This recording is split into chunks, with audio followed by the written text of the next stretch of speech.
All right, so welcome everyone, and thank you for joining us today for our Excess Water Flooding in Your Community workshop. This workshop is one of our many part of our Earth Month workshop series, and I also do want to mention that it was World Water Day on the weekend. Okay, it was on Saturday, so if you had a chance to celebrate all of the water that we are grateful for in our world, this is a really great workshop for you to also be a part of as we're talking specifically about excess water and flooding. So we'll be talking about everything and anything on flooding, what flooding is, the impacts of it, and what you can do to stop it or at least make your community or your schoolyard resilient. Okay, so we're going to take you guys through some different activities, including brainstorming sessions and some games. All right, so first I'd like to take a moment to acknowledge that we are presenting today from the traditional territory of many nations, including the Mississaugas of the Scugog, Mississaugas of the Credit, the Anishinaabe, the Chippewa, the Haudenosaunee, and the Wendat peoples, and is now home to many diverse First Nations, Inuit, and Métis peoples. So first, I just want to introduce you to Maria. She is GreenLearning's Environmental Education Engagement Coordinator, and my name is Katie, and I'm the Environmental Education Engagement Manager. So we will be here facilitating this workshop with you guys today. And if you have any questions, feel free to either raise your hand or you guys can put them in the chat. We will also be monitoring that. So for those of you that might not know too much about GreenLearning, we are an organization that produces free educational programs for you guys as students, okay? And we really focus on energy, climate change, the green economy, and our programs, we really want to give you guys a voice, and we want to help to engage and empower students like yourselves to take your learning and turn them into some sort of action for your community. So we are going to talk about water around us, okay? So water plays such a big role in our world, and water covers about 70% of the earth. So since it covers this much, I want you to think about how water affects the world around us, okay? So I'm gonna put up about a 1-minute timer, and what I want you to do is either turn to the person next to you, or you guys can discuss as an entire class, how do you think water affects the world around us, okay? So there are a few other things that you can think about when you're thinking about this. Think about ways that water is used in your daily lives and throughout the world, how it's used at home or school. Okay, so I'm gonna start the timer. You guys have a minute to brainstorm and then we'll have a quick discussion.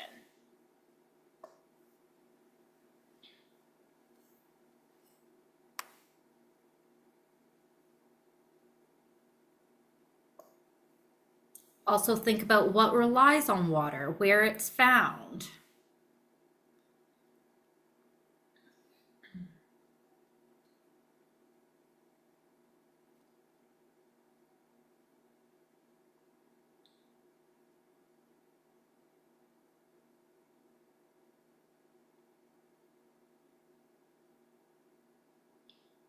Last 20 seconds to get any ideas.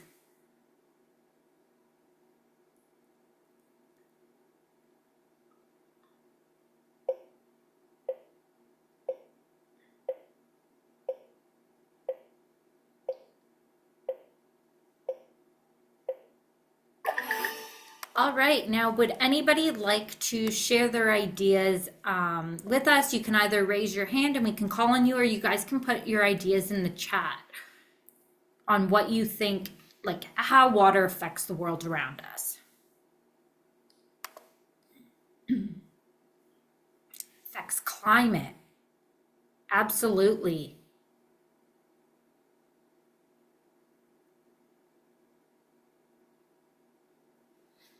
How else can water sustains life? Video on conservation yesterday, and we talked about how we could conserve water and joined a challenge with Earth Rangers on conservation. We talked about shorter showers, turning taps off when brushing teeth, for example. Absolutely. Yeah.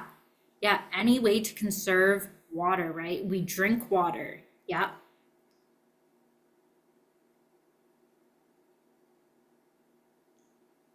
How else do we interact with water? How does it affect us? Recreation. Yeah. So if you think about water sports, Water is a source for everything. It absolutely is. Beauty, yes. We've also talked about the sentient nature of water and shared traditional teachings on it. Yeah, absolutely.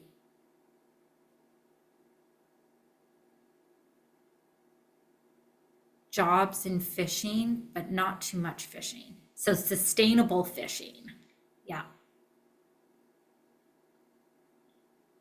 Water creates caves by erosion. Wow, those are some great ideas. Any last thoughts? We are 75% water. Yes, absolutely. Humans are primarily made up of water. Transportation. Yeah, yeah.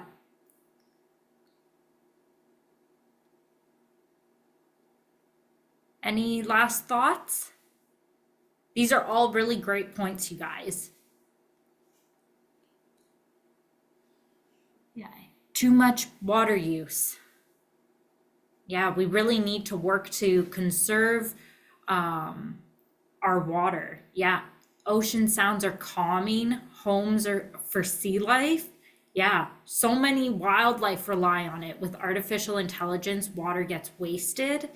Yeah. Way more salt water than fresh water. Yes. Yes. Our oceans make up over 70%.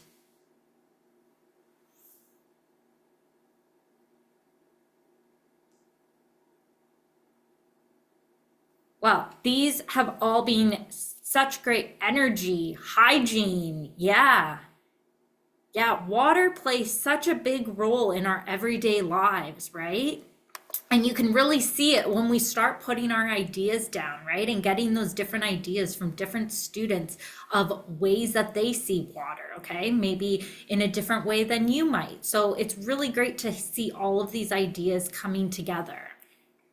So we're going to talk about what is flooding. So flooding is that overflow of water. It's where water covers land that's normally dry, and flooding comes in different sizes, okay? So flooding can be when you see water, say in your basement or somewhere in your home, okay?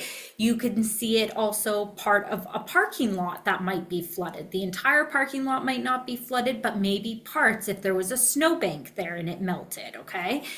Or it can be as big as needing a boat to get around, okay? So like this photo here, or even this image here. This is actually the Don River, and this river is here in Toronto, and it's flooding onto the Don Valley Parkway, which is a highway here in Toronto. And this was a picture taken in November 2024 of a flooding event that happened here, okay? Or you can also have an entire community covered in water, okay? So flooding can happen at different extremes. So what causes flooding? So can anyone think of reasons why flooding happens? If you guys want to either raise your hand, we can call on you, or you can put your ideas in the chat. Why you think flooding might happen?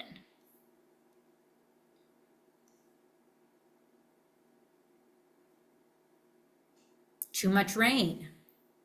Lots of rain, too much rain, absolutely.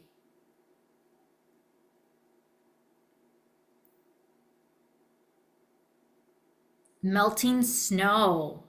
Yeah, for sure. That's definitely something that's happening right now, right? Strong wind pushes the water, a tsunami. Yeah, those extreme weather events.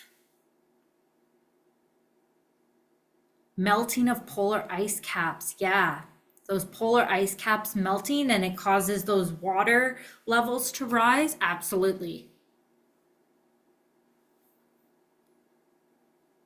The Battle River runs through our community, and in the early 70s, our community flooded from all the snow melting from the mountains. Houses were partially submerged and families had to move to higher ground. Wow. Wow. Thank you for sharing that, Perlene. Backed up sewer systems. Yeah. So flooding happens everywhere, right? So We have two groups, okay? So first, our flooding can be caused by natural events, okay? Those natural causes of flooding can be from that heavy rainfall that you guys mentioned, right? So especially in the summer when we have more thunderstorms, there can be lots of that heavy rain at really short time periods, okay? We also have snow melting, right? Which is during the spring thaw, which is something that we're going through today, okay? So if you think about all the snow that we've had this winter, and now those temperatures are rising and the snow is melting, okay? Think about snowbanks and that's melting. Where's all that water going, okay? But also, I know you guys mentioned tsunamis, right? Or water moving inland from the winds, right? So all those storm surges, right? Hurricanes, tsunamis. And then we also have rivers overflowing, right? So it can be from rainfall or snow melting or even ice that was frozen on the river. That ice could be melting, or the ice could get stuck somewhere and it causes a backlog of the water and the water can end up flooding, okay? But we also play a role in flooding, and this can be through urbanization. And this is where we develop on land by building homes or other buildings. So I want you to think of a large city that you've been to and think about all the buildings that were around you and the few trees and vegetation that you see. That lack of vegetation through deforestation or cutting down the trees and vegetation can lead to flooding, as they're not actually there to take that impact of the water and to absorb the water, okay? But also if we have a poor drainage system, okay, that can lead to that backup of water and where that water won't drain properly. And also another idea here that can cause flooding is that dams fail, okay? So we have different hydroelectric dams that are in place to help us create electricity from water to try and create that clean source of energy, right? But if that dam breaks, that can also lead to flooding. And climate change. Climate change is a major cause of flooding incidences, okay? We have those changing water levels and there's more flooding incidences happening, okay? So I know Perlene had put in the chat there an experience that her community experienced with flooding. Has anybody else ever experienced flooding before? Okay, it could be something as big as that, or it could be as small, or not as small, but like getting water into your basement if there was like a small amount of water from snow melting in your backyard. Has anyone else experienced some sort of flooding?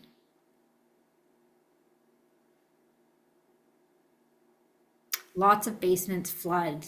Yeah, lots of basement floods. Yeah. Yeah, that melting snow, right? Or lots of rain. Has anyone else experienced flooding before?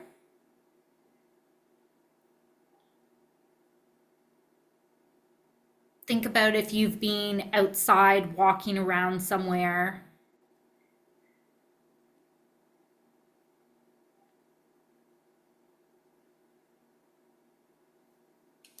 Okay. Well, if you guys do have any other experiences, please feel free to put them in the chat. But, oh, I do see one thing. I have students who have experienced flooding in Bangladesh. Okay. Were they larger floods? Were they smaller floods?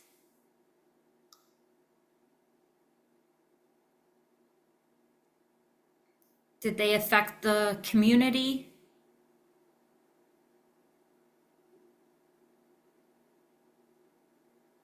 It was a big flood. Okay. Yeah. So definitely impacting the community. Yeah.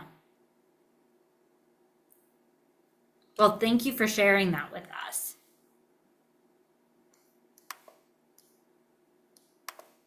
So since we just went through the causes of flooding, okay, I want you guys to now understand how flooding works in a natural environment compared to a developed environment. So you can see there's these two pictures here side by side. And when I say natural environment, I'm talking about an area that's filled with trees. So you can see this picture on the left-hand side of your screen, okay? This area is filled with trees and vegetation. There's very minimal development, okay? Very few buildings, okay? But lots of soil. And so these natural environments are really able to hold lots of water. And that soil is really able to absorb the water, okay? Because the soil acts as a sponge. And so, but the water can also be absorbed from the trees and the vegetation. And because these environments are able to take in so much water, flooding stays at a lower level. And when the ground has absorbed as much water as it can, it's what we call surface runoff, okay? And so this is when we have any extra water that ends up flowing into our water system. So our rivers, our lakes, our wetlands, okay? And that amount of runoff is really dependent also on how steep of a slope the water is traveling down, okay? But then if you look at the picture on the right-hand side, this is what I'm talking about when I talk about developed environment, okay? This is an area that has lots of buildings. So say a city like Toronto, or picture a city that you have gone to before where there may not be as many trees or vegetation, okay? There might be limited amounts of soil. So instead, when it rains or the snow melts, it's gonna land on that harder surface like the pavement, okay? Where it's not going to be able to absorb that water. So when we have that surface runoff that we just talked about, all that water ends up going into our drainage systems and into our waterways. And it causes those water levels to rise and overflow into areas that are normally dry. So we're gonna play a game called Flood or No Flood, okay? It's a game of true or false. So we're gonna put up a question, and if you think the answer is true, I want you to put your thumbs up. If you think it's false, put your thumbs down. If you're not really sure, put them in the middle, okay? And then teachers, we are going to put up a poll there. If you can then log the answer that the majority of your students have selected. So the first question is, flooding only occurs in areas near bodies of water. Do you think that is true or false?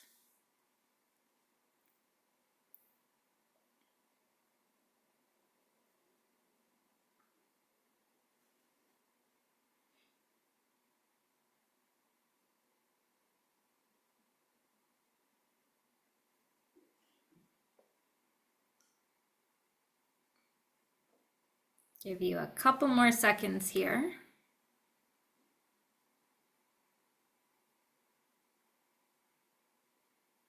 Okay, so let's see what the answer is. You guys have all put false. Oh, there we go. False. Okay, so floods can occur anywhere, right? So even in cities that are far from water sources. So it can be those large floods that you see in the photo there, or it can be something at a smaller scale, like snow melting and leaking into your basement, okay? Flooding affects us all, and it's becoming a lot more frequent with changing climates. So next is, storm drains always prevent flooding in cities. Is that true or false? Do storm drains always prevent flooding in cities?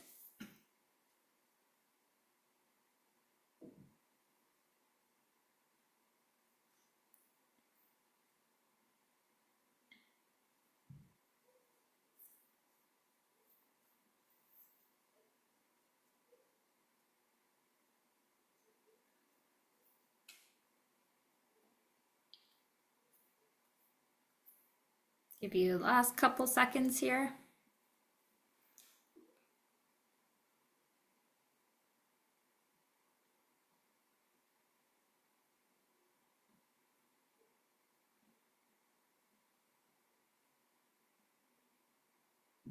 Okay, so let's see. So you guys all said false.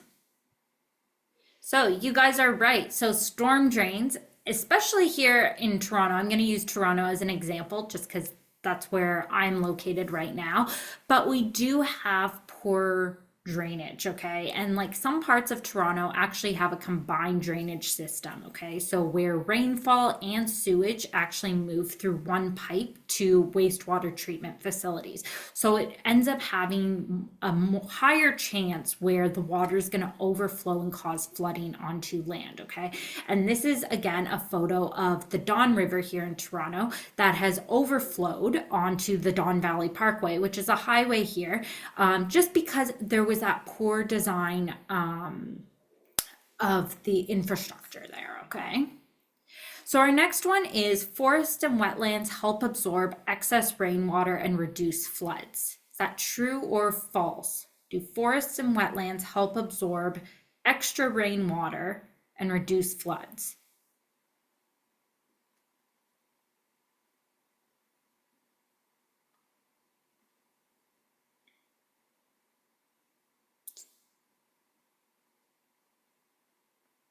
So when we're thinking of forest and wetlands, we're thinking of different trees and different vegetation.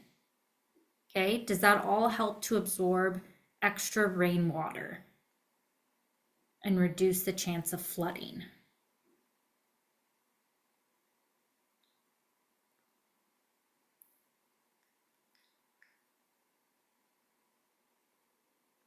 Last couple seconds here. Okay, you guys are doing amazing at this. Yes, so that is true. Okay, so wetlands are a natural sponge and they're really great at absorbing excess rainwater, right? So the soil and the trees and the vegetation all are able to absorb the water. And not only that, but they can also filter rainwater. Okay, so our next one. Oh, next we are going to actually watch a quick clip of this sponge city. And this is in China where folks are working towards building a flood resilient city. Okay, so I want to show you guys what they are doing here. It's a really cool city. Let me just move to the part in the video that I want to show you. 2015, China launched a Sponge City pilot program in 30 cities across the country. The goal of the program was to coordinate and promote the construction of sponge cities, which would improve urban drainage and flood prevention and create a diverse biological environment. Architects did this by supplementing the existing gray infrastructure that relied on concrete pipes and dams with natural solutions, like gardens that are designed to capture rain and native trees that suck up excess water through their roots. In China, these ideas were taken from ancient drainage systems. That's because for centuries, Chinese cities actually handled water pretty well, in part because they were built with nature in mind. A study from the scientific journal Water recreated some of these old practices. Building roofs designed with sloped eaves allowed rainwater to fall onto the permeable pavement below, and exterior walls were lined with flowers and trees to absorb rain and stormwater. Today, natural solutions like these have been re-implemented in major cities across China. In Qianan, a sewage pipe was replaced with this natural infiltration system that uses vegetation beds to purify storm and rainwater. Shanghai replaced concrete roads and sidewalks with this permeable pavement, which is lined with vegetation to absorb excess water into the soil underground. And across Wuhan, dozens of urban gardens like these were planted to absorb water before it overwhelms communities. Most of these projects rely on introducing vegetation in an urban area to soak up excess water. This is a really great way to handle flooding, and it also supports urban biodiversity. All right, so that was just a quick clip just showing you guys how a sponge city is being created to help make their community more resilient. Okay, so Maria is going to take you now through why flooding is problematic. Awesome. Thanks, Katie. Yeah, so I want to hear from you first before I share some of our thoughts on here as well. But I would love to hear what you think why you think flooding is a problem. Why do you think it's an issue? Why do you think it's something that we should care about? So feel free to send in your responses into the chat and we'll have a little discussion and I'll share some of our ideas here as well.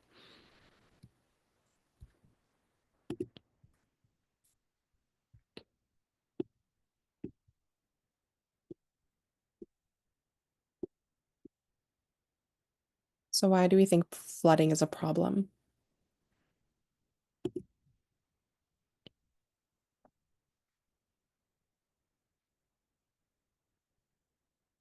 Yeah, people can drown in deep water from floods. They ruin homes and buildings. We don't want our community to flood again. It will destroy new homes. Yep, definitely. Into the lowlands of our community, destroys homes, buildings, transportation. Yep, roads are blocked, just like that image that we shared earlier. It disrupts lots of those natural habitats for sure.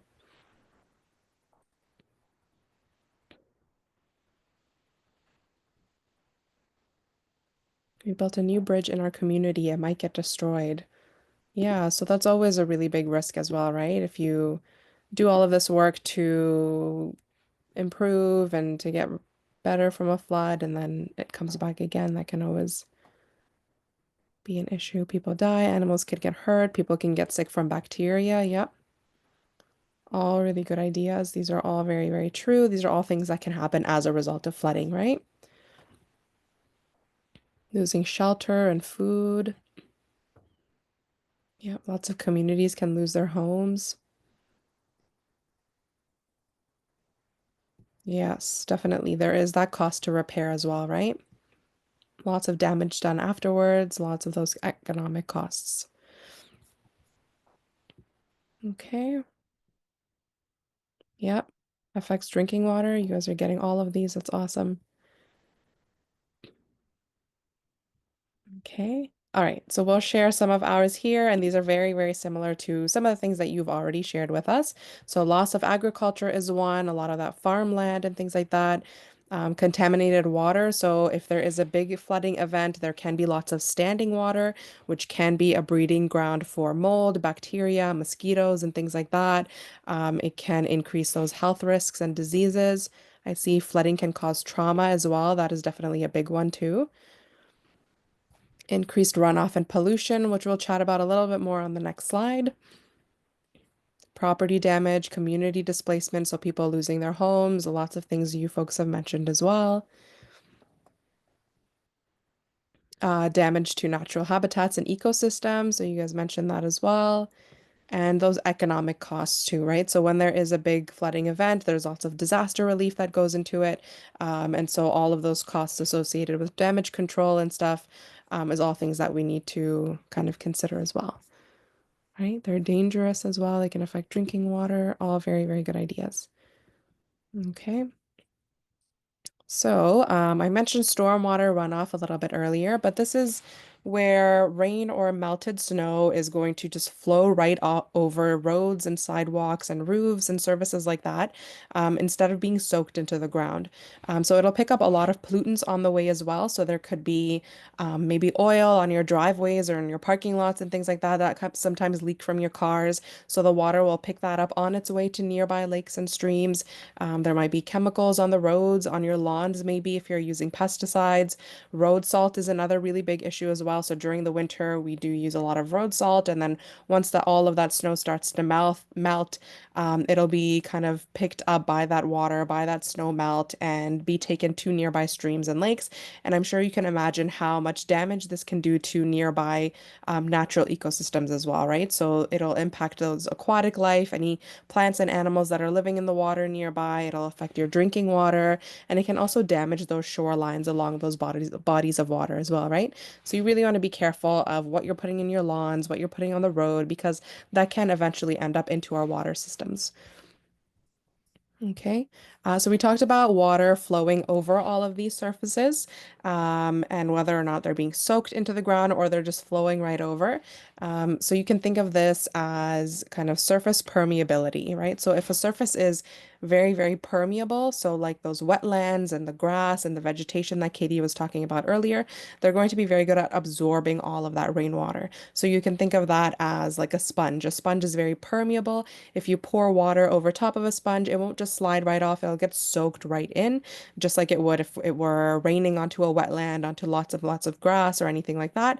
And then if you think of those sidewalks and roads that we've been talking about, that we see a lot more of in those really big cities, they're a lot more impermeable. So they're kind of like a rain jacket. So if you put on a rain jacket, you're going to be protected from that rain. It's not permeable, which is a good thing for us because the rain will just kind of flow right off of our raincoats instead of being absorbed in.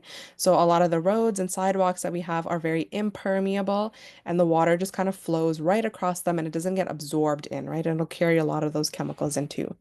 Okay. So we're going to play a little game here of permeable or impermeable, and we're going to try to guess if a surface, so whatever's on your screen over there, if that's permeable, if it's absorbing that water, or if it's impermeable, letting that water flow right over it. Okay, so our first one here, a poll will come up onto your screen, and teachers, you can just enter the majority response in there. But do we think pavements or sidewalks are permeable or are they impermeable?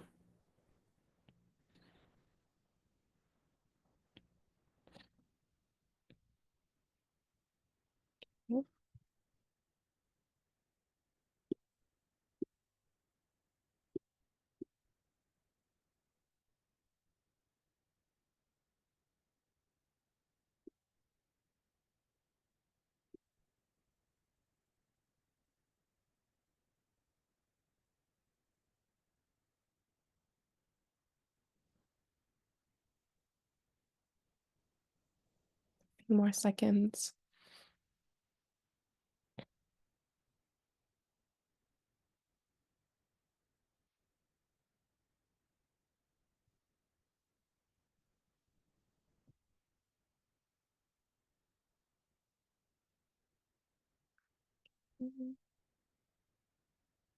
Maybe another second or two for the last group.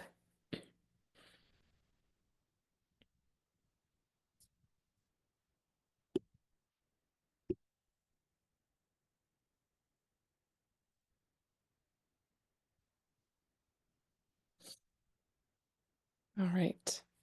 So it looks like most of you said, or all of you said impermeable or non-permeable, which is true. So pavement and sidewalk, it's very impermeable. It's not very good at absorbing any of that water. So the water will just flow right across and it'll also carry some of those pollutants or anything like that that might be there too.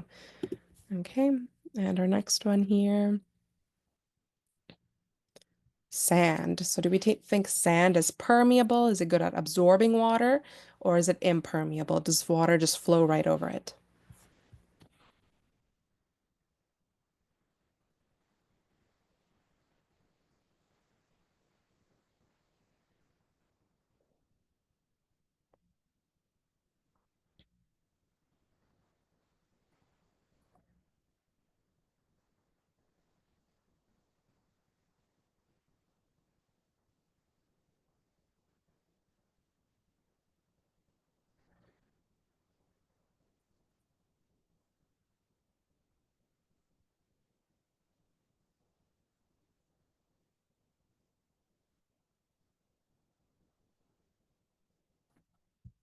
All right, a couple more seconds.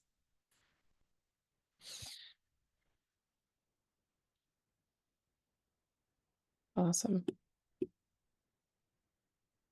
Okay, looks like you all said permeable, which is correct. So if you're ever at the beach or anything like that, if you pour some water over the sand, you'll see it really, really quickly gets absorbed right into there, right? So their sand is very, very permeable. Okay, what about mulch or wood chips? So things you might use in gardening. Is this very permeable or is it impermeable?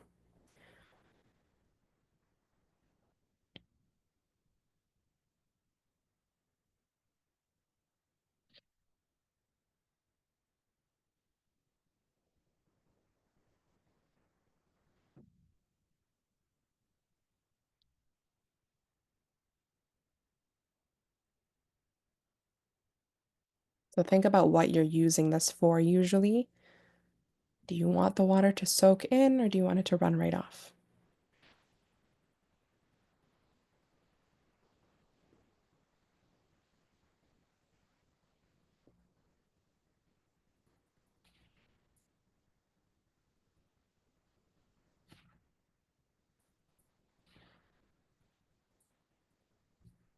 Right. Awesome. You are killing it today. So, mulch and wood chips is they're very permeable. You're using it for gardening. You want it to really absorb that water and guard and water your plants. So you do want it to be permeable. They have lots of those little air pockets that'll let the water kind of seep right through. Okay. And then you have rooftop shingles. So your roofs, usually, do you think they're permeable? Do they absorb a lot of water or are they impermeable? Does the water just flow right off of them?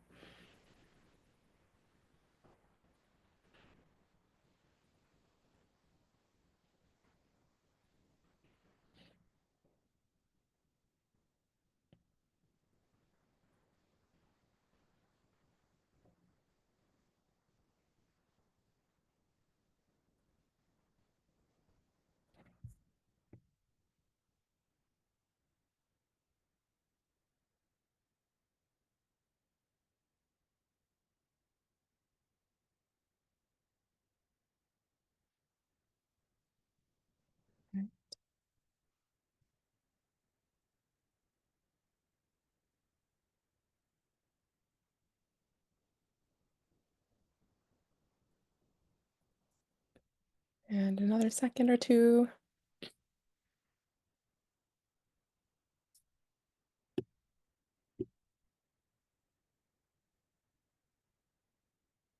Okay. Impermeable. Yeah. So our roofs are impermeable, which means the water will flow right off, which is a very good thing for us because we definitely don't want it to be raining inside of our homes. So our rooftops are very good at having that water just kind of go right off of them and not get absorbed into our roofs, right?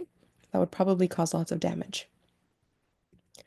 Okay, and then we have loose stones. So that's just those smaller stones that are on this pathway over here. So are they impermeable or are they permeable?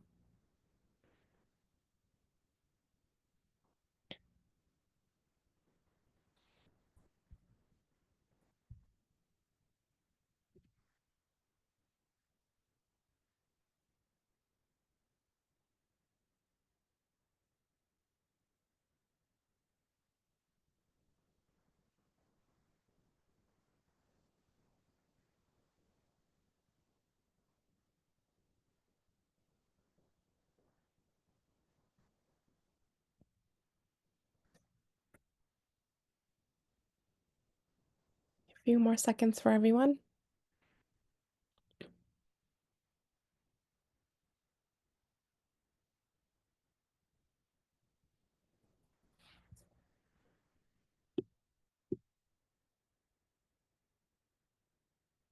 All right.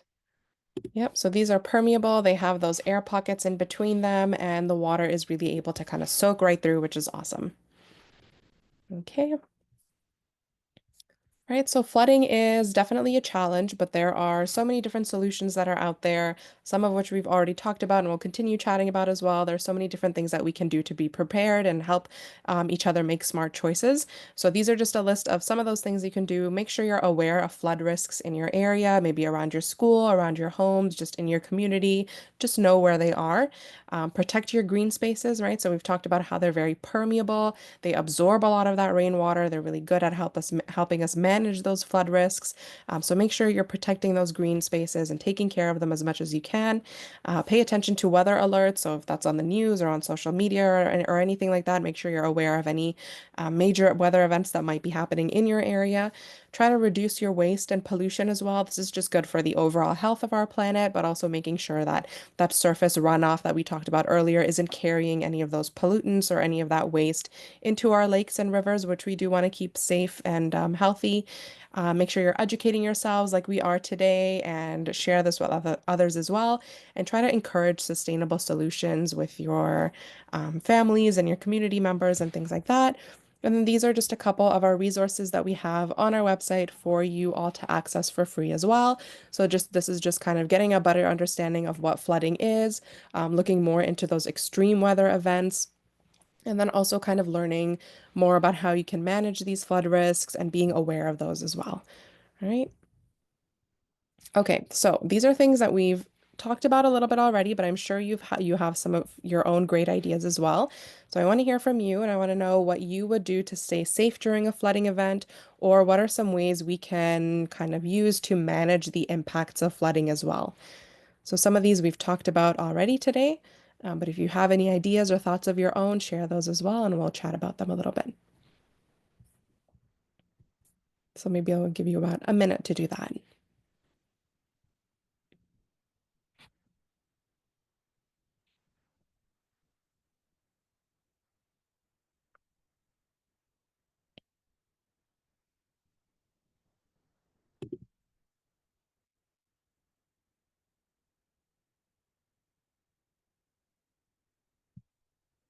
Hmm. Grow trees. Yes, trees are awesome. Use stone and mulch around your homes so that they can absorb that. Very good.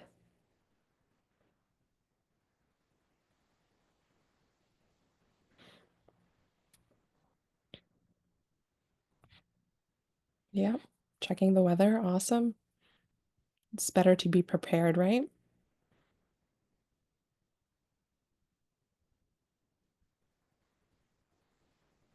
Yeah, maintain gutters. That's a very good one. So if you see any trash or anything nearby that might be blocking it, just move it away if you can. Make sure that the water is able to flow. Go to the highest point and have an emergency kit. Yep, definitely. If you know that you're in an area that has lots of flooding, that's prone to a lot of flooding events, then make sure you have some kind of kit ready for yourself. That's always good.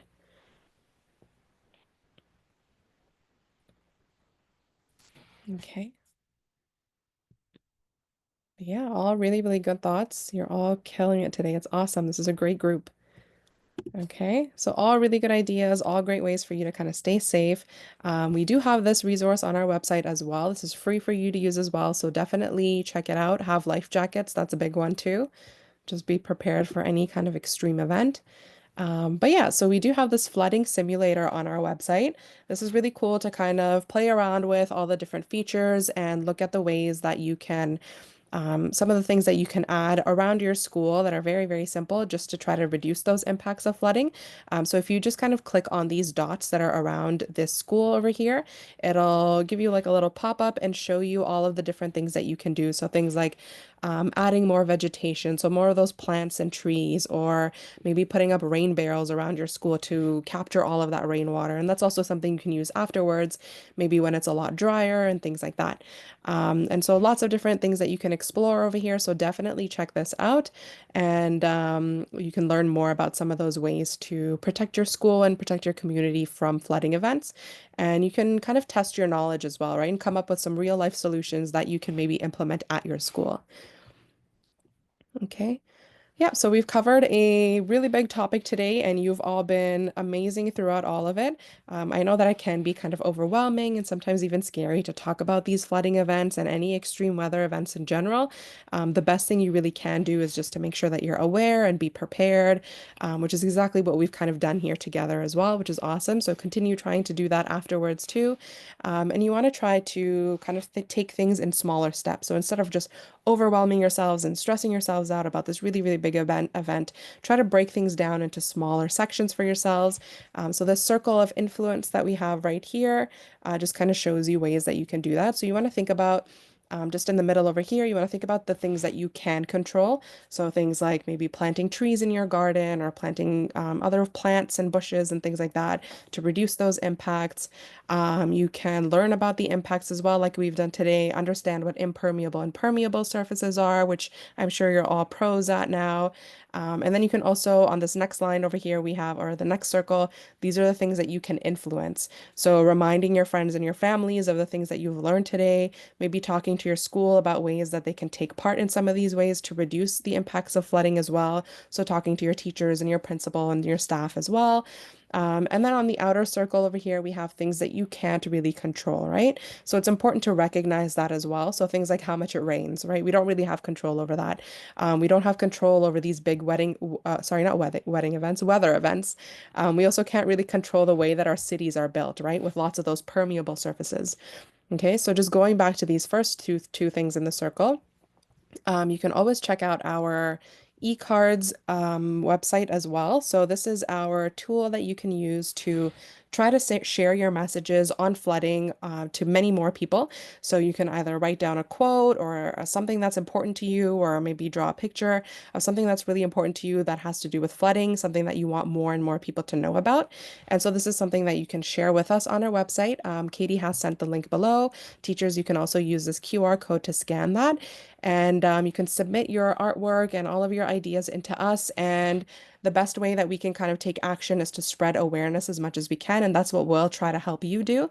So you can share your ideas with us. We're going to not only share this on our website for more people to see, but also try to share it with some of our community leaders, some of our provincial or leaders from our country as well, and try to kind of influence them and get them to maybe take control of things that we can't necessarily control, right? So it's a great, great tool for you to use to spread the message and share your thoughts and ideas with as many people as you can. And then finally, we would also like to challenge you all to get involved in our Flood Ed Challenge. So there's a couple different things that you can do with this challenge. You can create a STEAM model on flooding solutions, so you can test out how flooding can impact your area, either around your school or in your community. You can look at some of the possible solutions, which we've talked about today. There are plenty more that you can look into as well. You can also put together a flood mitigation or a resilience plan. So look at how you can reduce those impacts of flooding and be prepared prepared, maybe show some of your actions that you would take to be prepared for flooding events. And then you can also put together a flood action plan as well and try to take action at your school level to help fight flooding. Okay, and then you also have this super cool added bonus of winning up to $1,000 for your class as well. And then that's up to you and your class to decide whatever you'd like to do with that money. So that's always a very, very cool opportunity. And the links have been shared with you in the chat as well. So feel free to check those out. And we'd be very, very excited to see all of your ideas when it comes to this Flood Ed Challenge. Um, and yeah, we just want to thank you all for taking some time out of your day today. You have all been a fantastic, fantastic group. It's been great hearing all of your awesome ideas. Teachers, if you could scan this QR code over here, and this is just a super quick survey that you can do with your class all together and just share your thoughts on the webinar. If there's anything that you wish we talked about more, if there's something that you enjoyed, feel free to share that with us. It really does help us out when we're putting together our webinars and our workshops. And yeah, Katie and I will stay back for a little bit. If you have any questions or comments, we're happy to answer anything that you might want to have answered. And if you do end up thinking of something afterwards and you just want to chat with us a little bit later, you can always connect with us on this email address that's on the screen there as well.